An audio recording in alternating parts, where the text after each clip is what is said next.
আসসালামু আলাইকুম বন্ধুরা, Rafi computer sales and service সেন্টারের পক্ষ থেকে জানাচ্ছি স্বাগতম। যাদের নো বুটেবল ডিভাইস প্রবলেম তারা কিভাবে সমাধান করবেন, যদি বায়াস পাসওয়ার্ড থাকে তারা আমাদের সাথে যোগাযোগ করতে পারেন। নাইলে আপনারা অ্যাপ চাপবেন, চাপার পরবর্তীতে পাসওয়ার্ড যদি জানা থাকে তো আলহামদুলিল্লাহ পাসওয়ার্ড দিলেন, আর যদি পাসওয়ার্ড না জানা থাকে ওই ক্ষেত্রে কিভাবে এটা সমাধান করতে হয় চলুন আমরা পাসওয়ার্ডটা ব্রেক করলাম। এখন নতুন ইন্টারফেসে দেখাইতেছি। তো আমরা এখন আমাদের যেই বুটে যাব, বুটে যায় ইউএফআই সিলেক্ট করব। যাদের ইউএফআই মুড তারা এই সমস্যা ফেস করতে পারেন।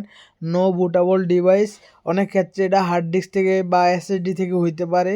তো এখন আমরা অ্যাপ টু চাপবো, চাপার পরবর্তীতে আমাদের যে বায়াসের অপশনটি চলে আসছে, এখন আমরা বুটে ক্লিক করব এবং লিগেসি করে দিব। তো এই দুইটা একটু চেঞ্জ করে F10 চাপ দিয়ে এন্টার দিবেন, দিলে আমাদের উইন্ডোজের অপশনটি চলে আসছে। তো আশা করি আমাদের ভিডিওটি দেখে কিভাবে তার সমাধান করতে হয় তা শিখতে পারছেন। যাদের ল্যাপটপ ডেস্কটপ সমস্যা তারা আমাদের সাথে রিপেয়ারের জন্য যোগাযোগ করতে পারেন। পাশাপাশি প্রোডাক্ট প্রয়োজন হলে কল করতে পারেন এবং ট্রেনিংয়ের জন্য কন্ট্যাক্ট করতে পারেন। দেখা হবে নতুন একটি ভিডিওতে, সে পর্যন্ত ভালো থাকবেন। আল্লাহ হাফেজ।